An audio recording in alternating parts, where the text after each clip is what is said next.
اعوذ باللہ من الشیطان اللعین الرجیم بسم اللہ الرحمن الرحیم الحمد للہ رب العالمین والصلاة والسلام علی اشرف الانبیاء والمرسلین حبیب الہ العالمین ابی القاسم محمد وعلی آلہ الطیبین الطاہرین المعصومین واللعنۃ الدائمہ علی اعدائہم اجمعین۔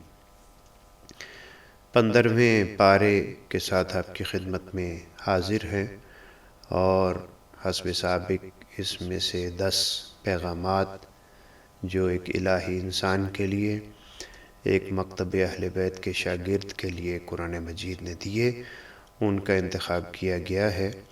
سورہ مبارکہ اسراء کی، یا جسے سورہ بنی اسرائیل بھی کہا جاتا ہے، اس کے ابتدا ہو رہی ہے اور پارے کی بھی ابتدا اسی سورہ مبارکہ سے ہو رہی ہے۔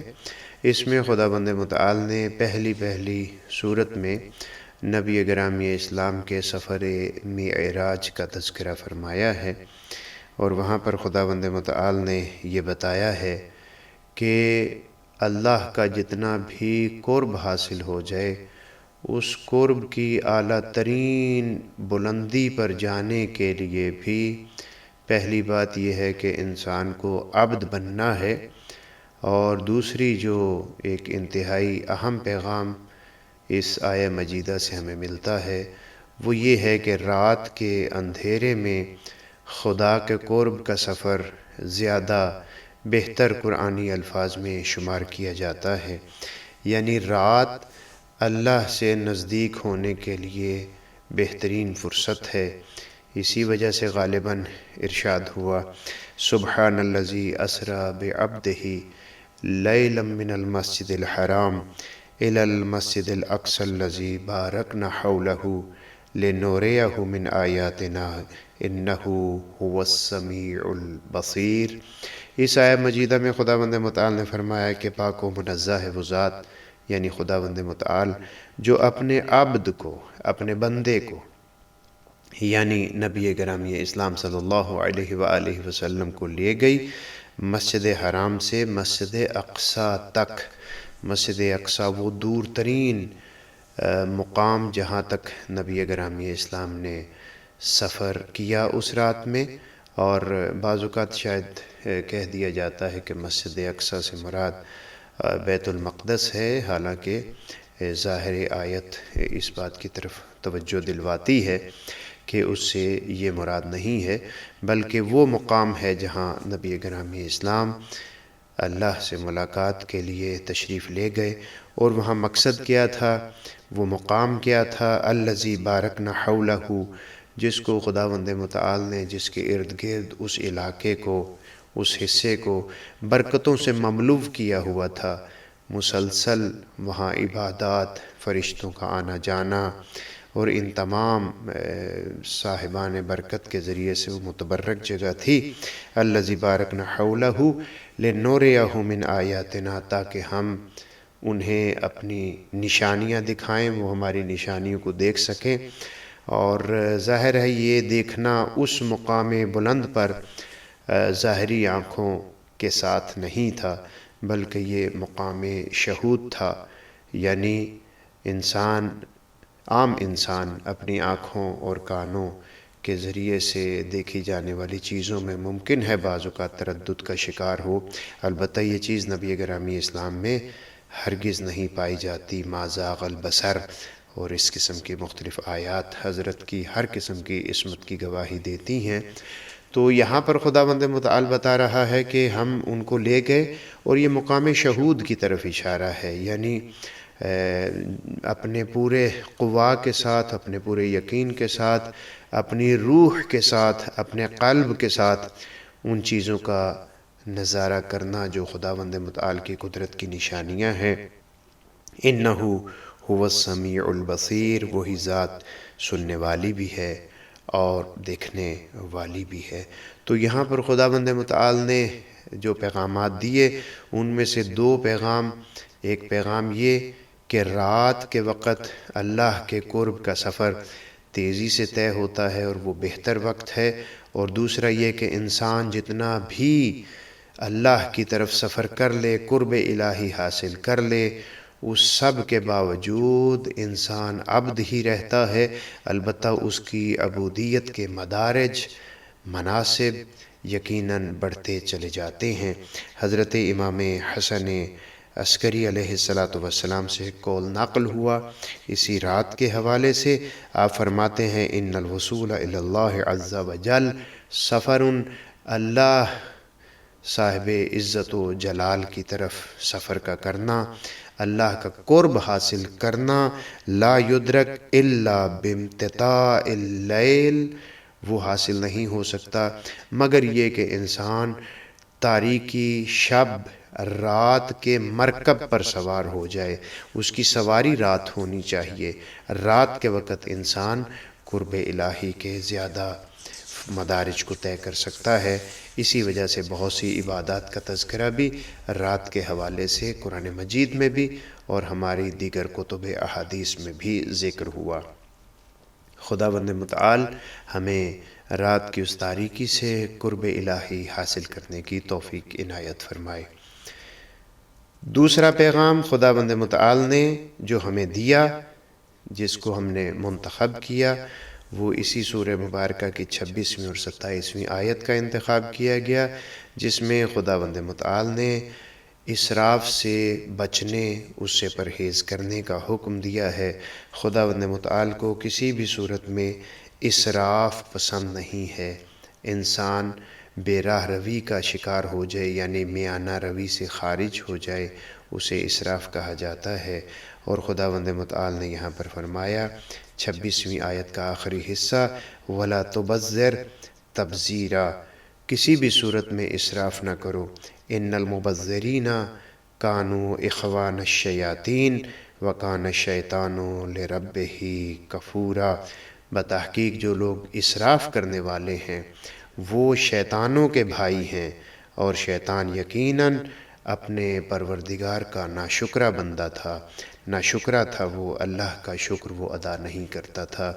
یہاں پر خداوند متعال نے مسرف یعنی اسراف کرنے والے لوگوں کو شیطان کے بھائی سے تشبیہ دی ہے، اسے شیطانوں کا بھائی قرار دیا ہے۔ یعنی کیا مطلب؟ یعنی اس کا مطلب یہ ہے کہ اگر انسان اپنی الہی استعداد سے بھی نکلتا ہے تو تب بھی وہ اسراف ہوگا۔ صرف مال کا اپنی حیثیت سے بڑھ کے خرچ کرنا اسراف نہیں ہے، بلکہ اپنی زندگی کے ہر حصے میں خداوند متعال نے جو بھی توفیقات دی ہیں، ان توفیقات کا ناجائز فائدہ اٹھانا اسراف کہلائے گا۔ جیسے خداوند متعال نے شیطان کو ایک آبرومندانہ زندگی دی، اسے فہم و شعور دیا بہت سے دیگر مخلوقات کی نسبت سے، اور وہ اس فوق العادہ فہم و شعور کی وجہ سے الہی راستے سے ہٹ گیا، اور غیر الہی راستوں کو اس نے تکبر کی وجہ سے اختیار کیا، اور وہ ان اللہ کی دی گئی نعمتوں میں اسراف کا شکار ہو گیا۔ اسی وجہ سے خداوند متعال نے مسرف کو بھی شیطان کا بھائی قرار دیا، کہ وہ شخص جس کے پاس اللہ نے کوئی نعمت دی ہے، وہ اگر اس نعمت میں میانہ روی اختیار نہیں کرتا، درمیانی راستے کو اختیار نہیں کرتا، تو وہ اسراف کرنے والا ہے۔ انسان کو نعمتیں دی ہیں، وہ کھاتا ہی چلا جاتا ہے۔ فرض کیجئے کھانے کی ایک نعمت موجود ہے تو ظاہر ہے زیادہ کھانے سے وہ بیمار ہو جائے گا۔ اگر دیگر مسائل میں بھی وہ اس طریقے سے خرچ کرتا ہے کہ جن کے ساتھ صلہ رحمی کا تقاضا ہے، جن کا اس نے خدا کی طرف سے حکم کے تحت اس کے ذمہ داری ہے کہ وہ ان کے رزق کا اہتمام کرے، ان کی بجائے دوسروں کے لیے وہ اپنے مال کو، متاع کو خرچ کرتا ہے، تو وہ بھی اسراف کہلائے گا۔ یعنی خداوند متعال نے جو میانہ روی کا حکم دیا ہے، اس سے ہر اعتبار سے خارج ہونا، علمی اعتبار سے ہو، عملی اعتبار سے ہو، وہ اسراف کہلائے گا، اور اسراف کرنے والا قرآن کی نگاہ میں شیطان کا بھائی ہے۔ تیسرا پیغام جس کا انتخاب کیا گیا وہ اسی سورہ مبارکہ اسراء یا سورہ مبارکہ بنی اسرائیل کی 28ویں اور 29ویں آیت کا انتخاب کیا گیا، جس میں خداوند متعال نے حضرت انسان کو یہ حکم دیا ہے کہ اگر تمہارے پاس کوئی ضرورت مند آ جاتا ہے اور تم اس کی ضرورت کو پورا نہیں کر سکتے تو اس کے ساتھ سختی سے پیش نہ آؤ، بلکہ نرمی کے ساتھ اس کے ساتھ پیش آؤ۔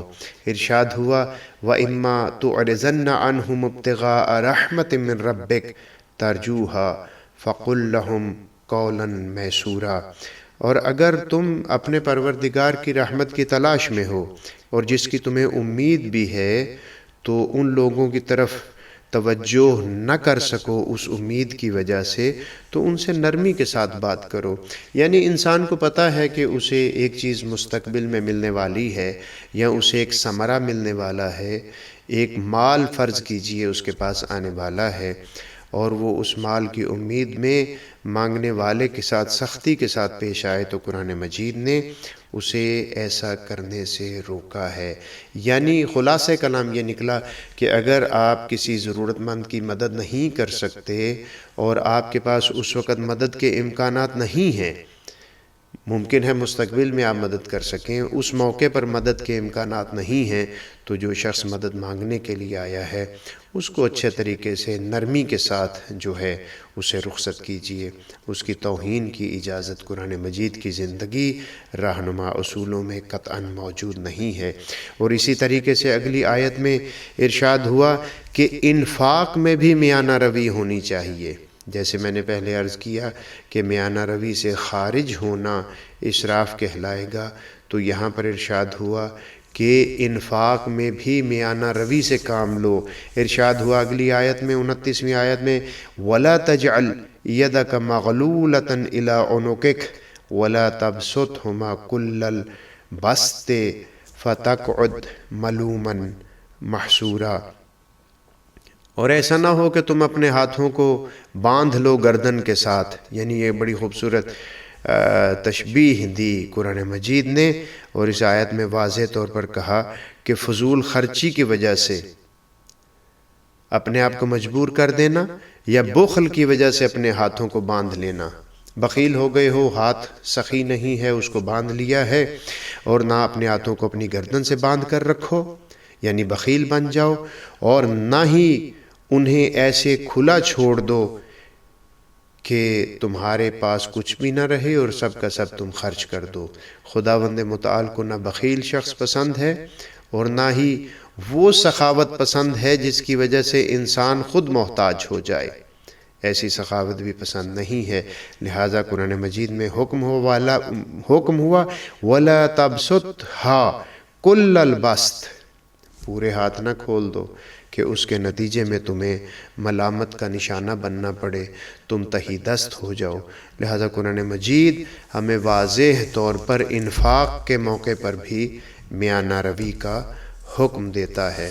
پس مومن شخص وہ ہے جو اسراف سے بھی اپنے آپ کو بچائے اور انفاق کے موقع پر بھی میانہ روی کو اختیار کرے۔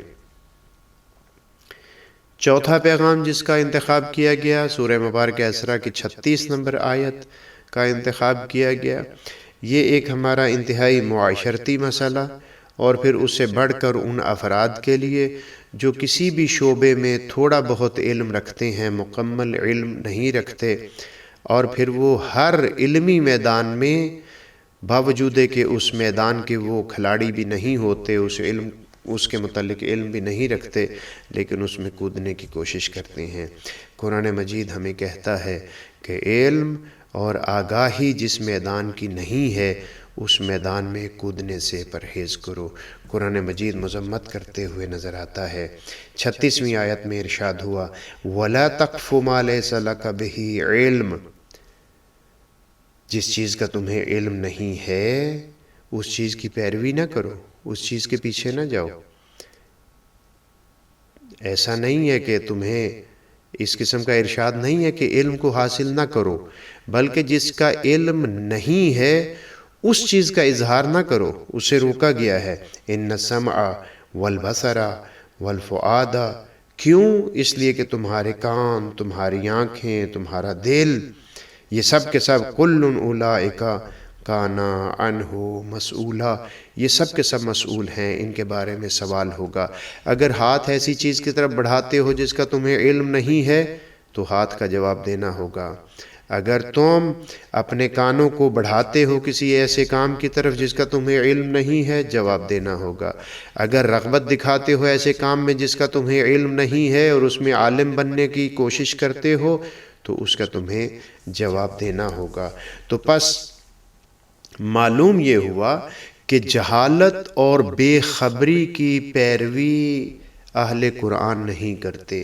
الہی انسان جہالت کی کبھی بھی پیروی نہیں کرتا، بلکہ اگر اسے کوئی چیز پوچھی جائے اور اسے اس کا علم نہ ہو تو وہ ببانگ دہل اعلان کرتا ہے کہ مجھے اس چیز کا علم نہیں ہے۔ اور ایسے موقع پر مناسب ہے کہ انسان تحقیق کرے، علم حاصل کرے اور پھر دوسرے لوگوں کی رہنمائی کرے۔ حضرت امام جعفر صادق علیہ السلام نبی گرامی اسلام سے نقل فرماتے ہیں، علل الشرائع میں یہ روایت نقل ہوئی کہ نبی گرامی اسلام نے فرمایا، رحم اللہ عبدا قال خیرا فغنما، خداوند متعال اس شخص پر رحمت کرے کہ جو اچھی بات کہتا ہے۔ اگر وہ اچھی بات کہتا ہے تو اس کا مطلب یہ ہے کہ اس نے اس سے فائدہ اٹھایا، یعنی جس چیز کا علم ہے اسے اگر کہتا ہے، اچھی گفتگو کرتا ہے، صحیح بات کرتا ہے تو فغانما، یہ اس کے لیے غنیمت ہے، اس نے اس کو فائدہ اٹھایا۔ وصمتا فسالما، اور اگر وہ خاموش رہا تو سالم رہا، وہ مقام اتہام پر نہیں آیا، اسے علم نہیں تھا، اس نے خاموشی اختیار کی، جب خاموشی اختیار کی ظاہر ہے سالم رہا، اس پر کوئی اعتراض نہیں کیا جا سکتا، اس پر کوئی اشکال نہیں کیا جا سکتا۔ وَلَيْسَ لَكَ أَن تَسْمَعَ مَا شِئْتَ، تمہیں کس نے یہ اجازت دی ہے کہ جس چیز کو چاہو اسے سنتے چلے جاؤ، یعنی ہر میدان میں کودنے کی کوشش کرو؟ نہیں، ایسا نہیں ہے۔ لِأَنَّ اللَّهَ تَعَالَى يَقُولُ، کیونکہ خداوند متعال نے فرمایا ہے، إِنَّ السَّمْعَ وَالْبَصَرَ وَالْفُؤَادَ کل اولئک کان عنہ مسئولا، تمہارے کانوں، تمہاری آنکھوں، تمہارے دل کے متعلق سوال کیا جائے گا۔ تو پس خلاصہ کلام یہ نکلا، ہمیں پیغام یہ ملا کہ جس چیز کا علم ہے اس میں اظہار کرو، جس چیز کا علم نہیں ہے تو اس میں اصلاً تمہیں اظہار کرنے کی اجازت نہیں ہے۔ پانچواں پیغام جس کا انتخاب کیا گیا اس میں قرآن مجید نے ہمیں بتایا کہ مشرکین تمہیں ہمیشہ اسلام کی تبلیغ سے روکتے ہیں۔ یاد رکھیے، دشمنان اسلام کبھی آپ کو اسلامی کام نہیں کرنے دیں گے، لیکن انسان کو اپنی کوششوں سے کبھی بھی صرف نظر نہیں کرنا چاہیے۔ آپ معاشرے میں دیکھیے کہ آپ دیکھتے ہیں کہ کبھی مسلمانوں پر پردہ کرنے کی پابندی، کسی زمانے میں داڑھی رکھنے کی پابندی، کسی زمانے میں اسلامی لباس پہننے کی پابندی، یعنی مشرکین ہر موقع پر مسلمانوں کو اذیت پہنچانے کی کوشش کرتے ہیں۔ لیکن اس کا مطلب یہ نہیں ہے کہ ایک الہی انسان مایوس ہو جائے اور حق و حقیقت کی پیروی سے ہاتھ اٹھا لے، بلکہ مسلمان کو یہ چاہیے، ایک مومن کو یہ چاہیے کہ وہ ہمیشہ حق کے پیچھے چلے، حق کی پیروی کرے۔ قرآن مجید کی سورہ مبارکہ اسراء میں آیت نمبر 73 میں ارشاد ہوا، وَإِن كَادُوا لَيَفْتِنُونَكَ عَنِ الَّذِي أَوْحَيْنَا إِلَيْكَ لِتَفْتَرِيَ عَلَيْنَا غَيْرَهُ وَإِذًا لَاتَّخَذُوكَ خَلِيلًا۔ یہ مشرکین لوگ، اے میرے حبیب، یہ مشرکین لوگ آپ سے یہ چاہتے تھے کہ جو ہم نے آپ کی طرف وحی کی ہے اس سے آپ کو ہٹا دیں اور ایسی بات آپ کہہ دیں کہ جو ہماری نسبت سے ہمارے اوپر بہتان ہو، افتراء ہو۔ تو فرمایا اذن لاتخذوک خلیلا، و اس صورت میں کہ اگر آپ حق کی پیروی نہ کریں اور اللہ کی طرف اس بات کی نسبت دیں جو اللہ نے آپ کو حکم نہیں دیا، ایسی صورت میں مشرکین آپ کے دوست بن جائیں گے۔ آپ دیکھ لیجئے، جو مسلمان ممالک اسلام پر عمل کرتے ہیں، آج کے طاغوتی طاقتیں، آج کے مشرکین، امریکہ ہو، یورپ ہو، وہ اس کے دشمن بن جاتے ہیں۔ اور جو الہی راستوں کو چھوڑ دیتے ہیں، الہی راستوں سے کنارہ گیری کرتے ہیں، الہی راستوں کو پس پش ڈال دیتے ہیں، تو یہود و نصارہ اسے اپنی دوستی کی آغوش میں لے آتے ہیں۔ کسی بھی ملک کا نام لینا ضروری نہیں ہے، سب لوگ باخبر ہیں، سب لوگ جانتے ہیں کہ مشرکین کن ظاہری طور پر مسلمان ممالک سے راضی ہیں اور کن لوگوں سے مشرکین ناراض ہیں۔ ان لوگوں سے ناراض ہیں جو ہمیشہ حکم الہی کی پیروی کرتے ہیں، اور ان لوگوں سے راضی ہیں جو حکم الہی کی پیروی نہیں کرتے، اپنے آپ کو کہلواتے مسلمان ہیں اور مشرکین کی باتیں مانتے ہیں اور ان کے ساتھ ان کے عمل میں شریک ہوتے ہیں۔ آپ جانتے ہیں نبی گرامی اسلام کو جب مشرکین نے بہت سی آفریں کی، بہت سی چیزوں کا کہا، تو نبی گرامی اسلام نے فرمایا لو وضع الشمس فی یمینی والقمر فی یساری ما اردتہ، اگر میرے دائیں ہاتھ پر سورج رکھ دیا جائے، بائیں ہاتھ پر چاند رکھ دیا جائے، تو میں پھر بھی اس ارادے الہی سے کبھی بھی پیچھے نہیں ہٹوں گا۔ چھٹا پیغام جو ہر مسلمان کے لیے، ہر مومن کے لیے انتہائی ضروری، قرآن مجید نے ہمیں نماز شب کی طرف دعوت دی، ہمیں تہجد کی طرف دعوت دی، اور رسول گرامی اسلام کے لیے اس تہجد کو لازمی قرار دیا۔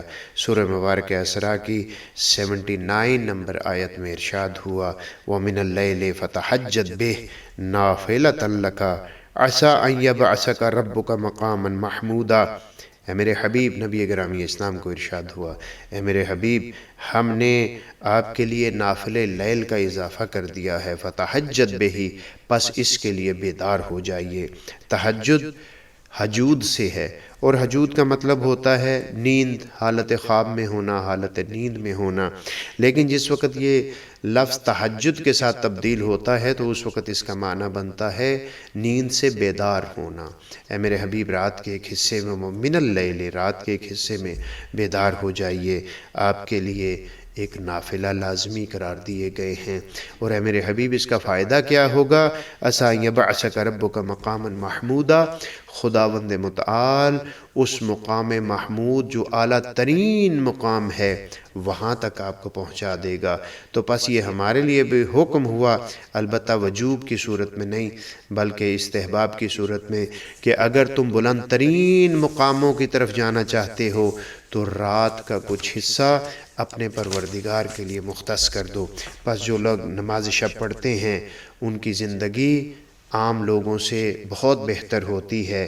حضرت امام صادق علیہ السلام فرماتے ہیں ثلاث ہن فخر المؤمن، مومن کے لیے فخر کرنے کے لیے تین چیزیں کافی ہیں، تین چیزیں ہیں جس پر مومن فخر کر سکتا ہے، وَزِينَتُهُ فِي الدُّنْيَا وَالْآخِرَةِ، اور یہی تین چیزیں دنیا میں بھی اس کے لیے باعث زینت ہیں اور آخرت میں بھی اس کے لیے باعث زینت ہیں۔ الصلاۃ فی آخر اللیل، رات کے آخری حصے میں نماز کا پڑھنا، یعنی نماز شب کا پڑھنا، تہجد کا پڑھنا۔ وَيَعْسُهُ مِمَّا فِي أَيْدِ النَّاسِ، لوگوں کے ہاتھ میں جو ظاہری طور پر نعمتیں موجود ہیں ان کی طرف متوجہ نہ ہونا۔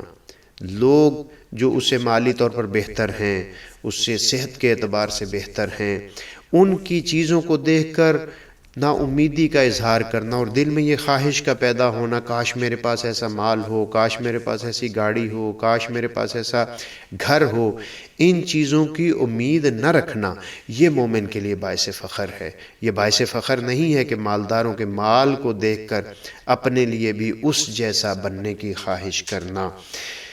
اور تیسری چیز وَوِلَایَتُهُ الْإِمَامَ مِنْ آلِ محمد، مومن کے لیے قابل فخر ہے کہ وہ اپنے زمانے کے امام کی امامت و ولایت کو ماننے والا ہو۔ تو پس نماز شب، دوسروں کے مال دنیا سے بالکل امید نہ رکھنا اور زمانے کے امام کی پیروی کرنا، یہ مومن کی ایسی خوبیاں ہیں، ایسی نعمتیں ہیں کہ مومن ان نعمات الہی پر فخر کر سکتا ہے۔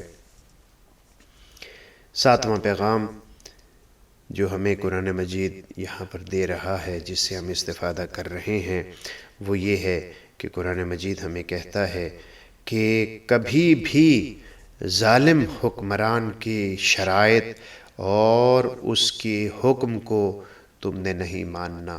ہاں البتہ شرط و شرائط کے ساتھ، اپنی جان کی حفاظت کے ساتھ بہت سے مواقع پر، اور بہت سے مواقع پر اپنی جان کو قربان کر کے ان شرائط فاسق و فاجر سے بچنا ہے۔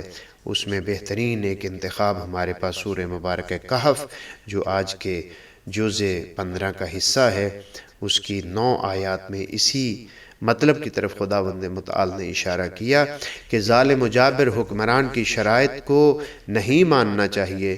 ظلم و جبر کے معاشرے میں زندگی گزارنے سے کوشش کرنی چاہیے کہ پرہیز کیا جائے۔ لہٰذا قرآن کہتا ہے نحن نقص علیک نبأہم بالحق انہم فتیہ آمنوا بربہم وزدناہم ہدی۔ ہم تمہارے لیے اصحاب کہف کے عبرت انگیز قصے کو بیان کرتے ہیں، ہم تمہیں خبر دیتے ہیں ان کا عبرت انگیز قصہ اصحاب کہف کا، کہ وہ حق پر تھے، وہ درست تھے، وہ راہ راست پر تھے۔ ہم اس قصے کو بیان کرتے ہیں، نبأہم بالحق، ان کے حق پر رہنے والی خبریں ہم تمہیں دیتے ہیں۔ وہ فتیتن، وہ نوجوان تھے، آمنوا بربہم، وہ اپنے رب پر محکم ایمان رکھتے تھے، وزدناہم ہدی، چونکہ وہ اپنے رب پر محکم ایمان رکھتے تھے ہم نے انہیں ہدایت کے اعتبار سے زیادہ کیا۔ یعنی ہدایت پہلے بھی تھی لیکن ہم نے تسلسل کے ساتھ ان کی ہدایت میں اضافہ کیا۔ تو پس معلوم یہ ہوا کہ ظالم و جابر حکمران کے زمانے میں اگر کوئی شخص اللہ کے راستے کو نہیں چھوڑتا، اللہ پر ایمان رکھتا ہے، بھروسہ رکھتا ہے، تو خدا اسے ہدایت کے اعتبار سے بڑھاتا چلا جاتا ہے۔ 8واں پیغام، قرآن مجید نے ہمیں حکم دیا کہ بیہودہ قسم کی گفتگو، جس چیز کا تمہیں پتہ نہیں ہے اس میں اپنے آپ کو ملوث کرنا کسی طور پر بھی اچھا نہیں ہے۔ آیت نمبر 22 سورہ کہف میں ارشاد ہوا سَيَقُولُونَ ثَلَاثَةٌ رَابِعُهُمْ كَلْبُهُمْ وَيَقُولُونَ خَمْسَةٌ سَادِسُهُمْ كَلْبُهُمْ رَجْمًا بِالْغَيْبِ۔ یہ لوگ کہتے ہیں 3 ہیں وہ اصحاب کہف، چوتھا ان کا کتا ہے، کچھ کہتے ہیں وہ 5 ہیں، چھٹا ان کا کتا ہے۔ رجمًا بالغیب، اندھیرے میں تیر چلاتے ہیں، اندھیرے میں پتھر پھینکتے ہیں۔ وَيَقُولُونَ سَبْعَةٌ وَثَامِنُهُمْ كَلْبُهُمْ، کچھ کہتے ہیں کہ 7 ہیں اور 8واں ان کا کتا ہے۔ قل، اے میرے حبیب ان سے کہہ دیجئے، ربی اعلم بعدتہم، میرا رب جانتا ہے کہ وہ کتنے ہیں۔ ما یعلمہم الا قلیل، ان کی تعداد کو کوئی نہیں جانتا مگر تھوڑے سے انبیاء و اولیاء، گویا کہ ان کی طرف اشارہ ہوا ظاہراً وہ جانتے ہیں۔ فلا تمار فیہم الا مرأً ظاہراً، لہٰذا تم اس قسم کی گو مگو والی بحث میں نہ پڑو جس بحث کا تمہیں علم ہی نہیں ہے۔ ولا تستفت فیہم منہم احدا، اور نہ ہی جس چیز کا تمہیں علم ہے اس کے بارے میں استفتاء کرو، اس کے بارے میں ایک دوسرے کے ساتھ بحث کرو۔ قرآن مجید نے ہمیں اس چیز میں بحث کرنے سے روکا ہے جو چیز ہمارے لیے فائدہ مند بھی نہیں ہے اور ہمارے لیے ظاہری طور پر واضح بھی نہیں ہے۔ حضرت امیر المؤمنین فرماتے ہیں ایاکم والمراء، اے لوگو تم اپنے آپ کو مرا، ان گو مگو کی کیفیتوں سے نکالو، اس قسم کی بحث نہ کرو۔ کیوں؟ والخصوم فإنہما، اپنے آپ کو مرا سے، اپنے آپ کو خصومت اور دشمنی سے نکالو۔ کیوں؟ فإنہما یمرضان القلوب، کیوں؟ اس لیے کہ یہ دلوں کے مرض ہیں، یہ انسان کو دلی طور پر مریض کرتے ہیں، دلی طور پر بیمار کرتے ہیں۔ علی الاخوان، اور پھر یہ تمرز، یہ مریضی دوستوں کے درمیان نفاق کا باعث بنتی ہے۔ وَيَنبُتُ عَلَيْهِمُ النِّفَاقُ، اس کے نتیجے میں نفاق پیدا ہوتا ہے۔ بیہودہ بحث کی ضرورت نہیں ہے۔ جیسے ہم دیکھتے ہیں آج کے معاشرے میں لوگ ابتدائی ترین اسلامی معلومات نہیں رکھتے، لیکن وہ جھگڑتے ہیں اس بات پر کہ نماز کے تشہد میں کون سی گواہی دینی ہے، کون سی گواہی نہیں دینی۔ وہ جھگڑتے ہیں اس بات پر کہ کون سی عبادت افضل ہے، ظاہری عبادت فلاں ہے، باطنی عبادت فلاں ہے، افضل عبادت وہ ہے، مفضول عبادت وہ ہے۔ بغیر علم کے، بغیر کسی پشتوانہ علمی کے، اور ان کی اپنی بیک گراؤنڈ بھی کسی علم کے ساتھ ملی ہوئی نہیں ہے، اس کے باوجود وہ اس میں بحث کرتے ہیں۔ ہم معاشرے میں دیکھتے ہیں کہ جاہل ترین لوگ زیادہ بحث میں حصہ لیتے ہیں، اور اسلامی شعائر کو بگاڑنے کی کوشش کرتے ہیں۔ مولا امیر المومنین بھی اس کی مذمت کرتے ہوئے نظر آتے ہیں کہ ایسی چیز مومنین کے درمیان نفاق کا باعث بنتی ہے۔ خداوند متعال ہمیں جہالت کی پیروی کرنے سے محفوظ فرمائے۔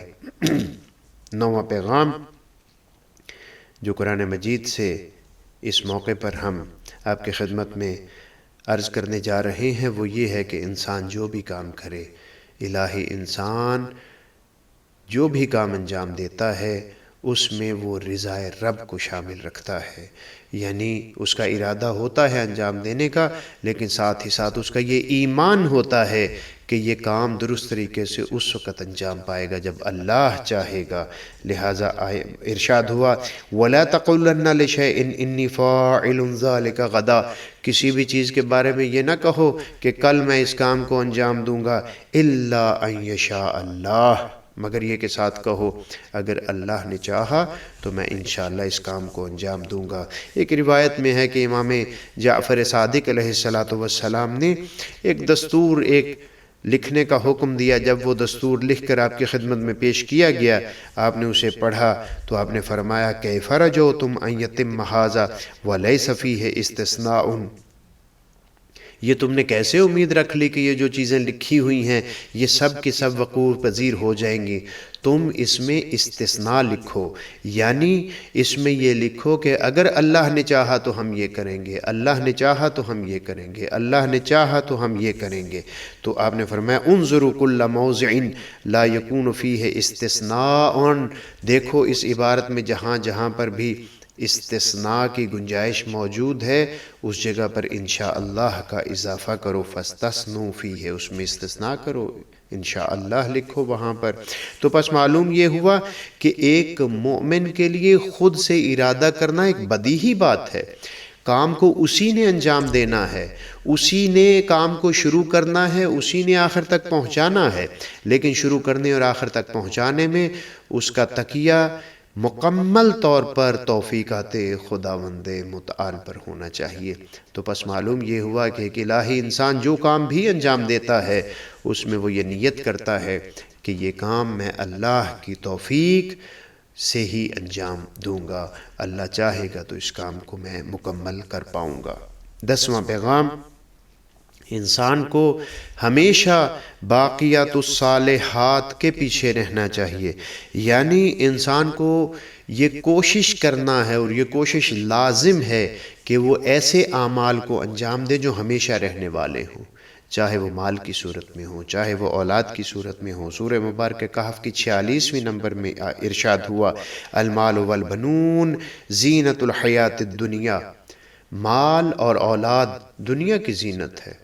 انسان ممکن ہے اپنی کسی مسند پر اپنے بیٹے کو بٹھا دے، انسان ممکن ہے ایک قومی مسند اس کے پاس موجود ہے، اس مسند پر اپنے بیٹے کو بٹھا دے، اہل ہو یا نہ ہو اسے وہاں پر بٹھا دے تاکہ اسے دنیا داری حاصل رہے، اسے منصب حاصل رہے، چاہے وہ کسی ادارے میں ہو، کسی مقام پر ہو، کسی مسجد میں ہو، کسی امام بارگاہ میں ہو۔ وَعَلَى هَذَا الْقِيَاسِ، اس قسم کی بہت سی مثالیں موجود ہیں، اور اس قسم کی بہت سی مثالیں انسانی طبیعت کے اظہار میں بھی موجود ہیں۔ انسان اظہار کرتا آیا ہے اور کر رہا ہے، ہم اپنے ارد گرد دیکھتے ہیں کہ لوگ اپنے اولاد کو، اپنے رشتہ داروں کو شروع سے ہی، نبی گرامی اسلام کے زمانے کے بعد بھی دیکھ لیجئے، اس سے پہلے دیکھ لیجئے، بعد والے زمانے میں دیکھ لیجئے، اپنے عزیزوں کو خواہ نہ خواہ آگے بڑھانے کی کوشش کرتے ہیں۔ اگر صلاحیت موجود ہے تو بہت اچھی بات ہے، اگر صلاحیت موجود نہیں ہے تو پھر اگر وہ آگے بڑھاتے ہیں تو وہ کبھی ان کے لیے باقیات الصالحات نہیں ہو سکتے۔ اور ہم نے دیکھا، اپنی زندگی میں بھی دیکھا یہ عمل ہوتے ہوئے کہ نالائق اولاد یا غیر معلوم طریقوں سے حاصل کیا گیا مال کبھی بھی چھوڑنے والے کے لیے نیک نامی کا باعث نہ بن سکا۔ قرآن کہتا ہے المال والبنون زینت الحیات الدنیا والباقیات الصالحات خیر عند ربک، جو تم چیز چھوڑ کر جاؤ گے نا، اور جو صالح چیز ہوگی وہی تم رب کے پاس پاؤ گے، ثواباً و خیر عملا، وہ ثواب کے اعتبار سے بہترین ہے، اور تمہاری امید و آرزوئیں جو ہیں وہ بھی بہترین طریقے سے تمہیں حاصل ہوں گی۔ ہم دیکھتے ہیں اپنی زندگی میں بہت سے لوگ ایسی نیکیاں چھوڑ کر جاتے ہیں کہ انسان اس دنیا سے چلا جاتا ہے، لیکن وہ نیکیاں تسلسل کے ساتھ اسے ملتی چلی جاتی ہیں۔ یاد رکھیے، جنت ایک ایسا باغ ہے کہ جو پودوں کے بغیر ہے، اس میں پودے ہم نے خود لگانے ہیں۔ اگر ہم نیکی کریں گے وہاں پودے لگتے چلے جائیں گے، اور اگر ہم نیکی نہیں کریں گے تو وہاں پر پودے موجود نہیں ہوں گے۔ نبی گرامی اسلام نے ایک دن اپنے صحابہ سے کہا، خذو جنتکم۔ نبی گرامی اسلام نے فرمایا کہ اپنے اسلحے کو، اپنی ڈھالوں کو تیار کر لو۔ صحابہ نے پوچھا، حاضر عدوٌ، کیا دشمن آ رہے ہیں؟ آپ نے فرمایا، لا جنتکم من النار، جہنم سے بچنے کے لیے اپنی ڈھال کو تیار کر لو۔ اور پھر آپ نے فرمایا، کہا کرو سبحان اللہ والحمد للہ ولا الہ الا اللہ واللہ اکبر ولا حول ولا قوة الا باللہ العلی العظیم۔ پھر فرمایا، فإنہن یوم القیامت مقدمات منجیات و معقبات۔ یاد رکھو کہ یہ کلام جو میں نے تمہیں تعلیم دیا ہے، یہ قیامت والے دن مقدمہ بنے گا تمہاری بخشش کا۔ یہ کلام تمہیں نجات دے گا، یہ کلام تمہارے لیے پشت پناہ بنے گا اللہ کے عذاب سے بچنے کا۔ وَهُنَّ عِندَ اللَّهِ الصَّالِحَاتُ الْبَاقِيَاتُ، یہ ایسی چیزیں ہیں جو تم اللہ کے ہاں بھی پاؤ گے۔ اسی لیے قرآن مجید میں آپ دیکھتے ہیں کہ جب اولاد کی خواہش کی جاتی ہے تو صالح اولاد کی خواہش قرآن مجید نے ہمیں تعلیم دی تاکہ وہ باقیات الصالحات میں سے ہو سکے۔ تو پس خداوند متعال ہمیں بتا رہا ہے کہ باقیات الصالحات کو جمع کرو۔ امام صادق علیہ السلام فرماتے ہیں، وَلَا تَسْتَصْغِرْ مَوَدَّتَنَا، چھوٹا نہ سمجھو، تَسْتَصْغِرْ مَوَدَّتَنَا، ہماری محبت کو معمولی نہ سمجھو۔ فَإِنَّهَا مِنَ الْبَاقِيَاتِ الصَّالِحَاتِ، ہماری محبت ہی تو باقیات الصالحات میں سے ہے۔ تو پس باقیات الصالحات کا اعلیٰ ترین مرتبہ مودت اہل بیت علیہم السلام ہے، اور اسی مودت میں جو کام انجام دیے جائیں گے وہ یقیناً انسان کے لیے باعث نجات ہوں گے۔ خداوند متعال ہمیں قرآن مجید کے حقیقی پیروکار بننے کی توفیق عنایت فرمائے۔ والسلام علیکم ورحمۃ اللہ وبرکاتہ۔